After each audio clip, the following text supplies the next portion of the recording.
क्या मेरे भाई, कैसे हैं आप सभी लोग। स्वागत है आपका अपने इस YouTube चैनल पर। और ऐसी आशा के साथ आप सभी स्वस्थ होंगे, बहुत ही शानदार ढंग से आप अपनी पढ़ाई को कर रहे होंगे। तो आज जो हम टॉपिक लेकर चल रहे हैं दोस्त, वो है आपका भारत की प्रमुख झीलें, इंडियन लेक के बारे में हम पढ़ने वाले हैं। तो इससे पहले हम इंडियन लेक को जाने, सबसे पहले हम बात करते हैं कि लेक होती क्या है, यानी कि झील क्या होती है हमारी। तो जल का वह स्थिर भाग जो चारों तरफ से स्थल भूमि से घिरा हुआ हो, जैसा कि आप यहाँ चित्र में देख सकते हैं। ये एक जल का स्थिर भाग है जिसके चारों तरफ आपकी स्थल भूमि है। ठीक है। तो ये जो आकृति आपकी बनती है, ये जो आपका एक प्रकार का प्राकृतिक रूप से ही बनता है, तो इसको बोला जाता है आपका झील बोला जाता है। ठीक है। अब हम बात करने वाले हैं लैगून के बारे में। तो लैगून क्या होता है? तो लैगून एक खारे पानी की उथली हुई झील होती है। ठीक है। और इन्हीं झीलों को या लैगून झीलों का अन्य नाम होता है अनूप झील। ठीक है दोस्त। और ये जो निर्माण होता है इनका तटीय क्षेत्रों में, जो कोस्टल एरियाज होते हैं वहां पर इनका निर्माण होता है। ये समुद्र से अलग होती है, जिस प्रकार इनका निर्माण होता है, यानी कि ये पानी के बड़े निकायों से अलग होकर संकीर्ण उथले रूप में बनती है। ठीक है। जैसे आप चिल्का झील हो गई खारे पानी की, पुलिकट हो गई, अष्टमुडी झील हो गई, वेम्बनाड झील हो गई। ठीक है। और एक इम्पोर्टेंट फैक्ट है कि जो केरला की लैगून झील है उनको आपका जो है कयाल बोला जाता है दोस्त। क्या बोला जाता है बेटा? कयाल बोला जाता है। क्वेश्चन पूछ लेता है आपसे कि केरला की लैगून झीलों को किस नाम से जाना जाता है, तो आप बोलेंगे कयाल नाम से उनको जाना जाता है। अब इसमें एक बात करते हैं हम कि आर्किपेलागो क्या होता है। तो आर्किपेलागो होता है आपका द्वीपों के समूह को जो है लागो कहा जाता है। क्वेश्चन पूछ लेता है कि द्वीपों के समूह को क्या कहा जाता है, तो द्वीपों के जो समूह को आर्किपेलागो कहा जाता है। अब हम बात करते हैं लोकटक झील की। सबसे प्रसिद्ध झील है, और क्यों ये प्रसिद्ध है इसके बारे में हम जानते हैं। पहली बात तो ये कि ये जो मणिपुर में स्थित है, पूर्वोत्तर भारत की सबसे बड़ी मीठे पानी की झील है। ये जो है मणिपुर में है और पूर्वोत्तर भारत में सबसे बड़ी झील है, मीठे पानी की सबसे बड़ी झील है। दूसरी बात, इस पर जो है भारत का राष्ट्रीय उद्यान केबुल लामजाओ राष्ट्रीय उद्यान, एकमात्र तैरता हुआ नेशनल पार्क दोस्त, एकमात्र तैरता हुआ नेशनल पार्क केबुल लामजाओ राष्ट्रीय उद्यान भी इसी पर स्थित है, लोकटक झील पर। अब बात आती है कि इसमें तैरता क्या है। तो इसमें आपके जो है फुमड़ी फुमड़ी जो होती है वनस्पति और मिट्टी का एक लेप कह लो या उनका मिक्सचर कह लो, वो इस पर जो है तैरता है। ठीक है। और क्वेश्चन बनता है कि लोकटक झील पर विश्व का एकमात्र तैरता हुआ नेशनल पार्क कौन सा है, तो आपका दोस्त आंसर होगा केबुल लामजाओ नेशनल पार्क। लोकटक झील मणिपुर में एकमात्र तैरता हुआ नेशनल पार्क है। ठीक है भाई। अब बात करते हैं चिल्का झील के बारे में। तो चिल्का झील आपको जैसे पता है ये लेगुन झील है और ये उड़ीसा में स्थित है। ठीक है। ये बर्ड सेंचुरी के लिए प्रसिद्ध है, यानी कि यहाँ पर जो है अत्यधिक मात्रा में आपकी बर्ड जो है संरक्षित होती हैं या आती हैं, गमन करती हैं। अब हम बात करने वाले हैं कोलेरू झील। ये जो है आंध्र प्रदेश में कृष्णा और गोदावरी नदी के डेल्टा के बीच स्थित मीठे पानी की झील है। जैसा आप यहाँ डायग्राम में देख सकते हैं, कृष्णा और गोदावरी के डेल्टाओं के बीच में निर्मित केलेरू झील। अब देखते हैं दोस्त पुलिकट झील। पुलिकट झील भी अपने आप में इंपॉर्टेंट है। ये जो है आपकी आंध्र प्रदेश और तमिलनाडु की सीमा पर है। ठीक है। दूसरी सबसे बड़ी खारे पानी की झील है। और ये प्रसिद्ध क्यों है? क्योंकि इसमें जो है श्रीहरिकोटा द्वीप है, श्रीहरिकोटा द्वीप। और श्रीहरिकोटा द्वीप में क्या है, इसरो का सतीश धवन अंतरिक्ष केंद्र, सैटेलाइट लॉन्च सेंटर है इंडिया का।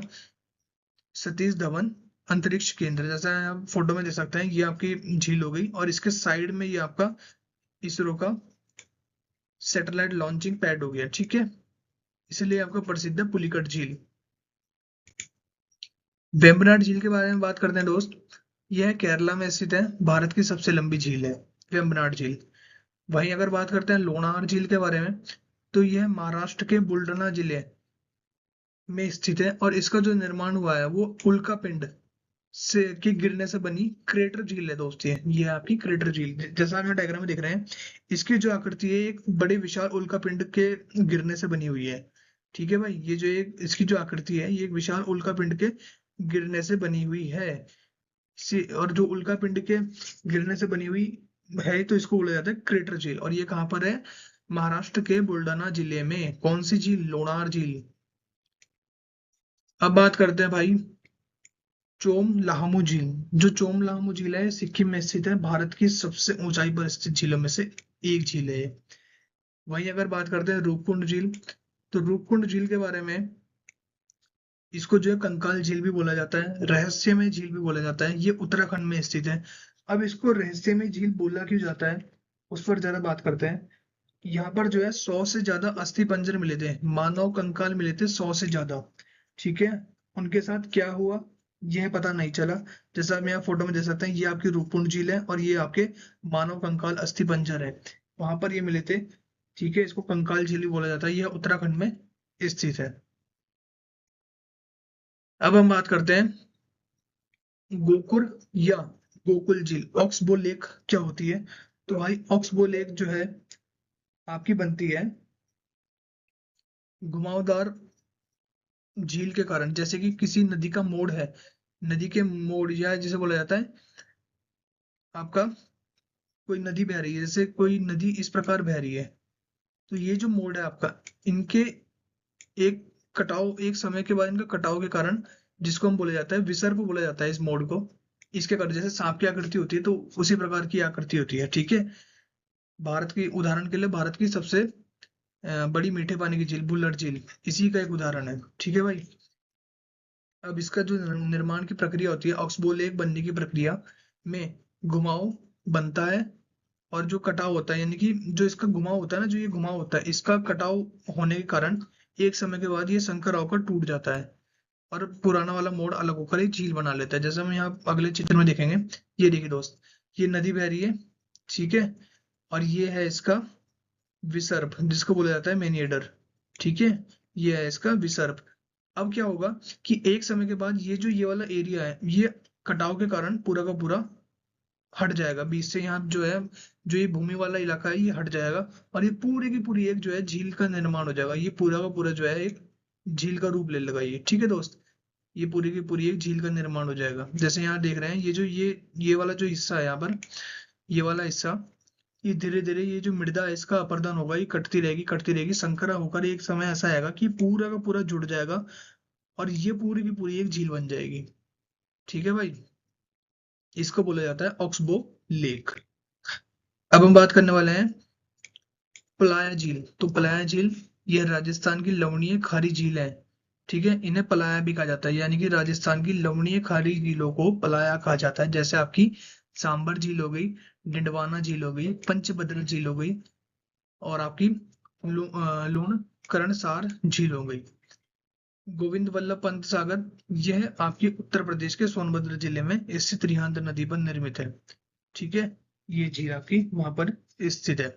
और वही बात करते हैं गोविंद सागर झील। तो ये हिमाचल प्रदेश में स्थित सतलुज नदी पर बने भाखड़ा नागल बांध से निर्मित एक प्रमुख झील है, यानी कि मानव निर्मित झील है। यह एक रिजर्वायर है, जैसे डैम बनाकर रोक लेते हैं ना, तो उस प्रकार की ये झील है। ठीक है दोस्त, आई होप ये वीडियो आपको बहुत अच्छी लगी होगी और आप इसके प्रॉपर नोट्स बनाते चलेंगे। Thank you very much.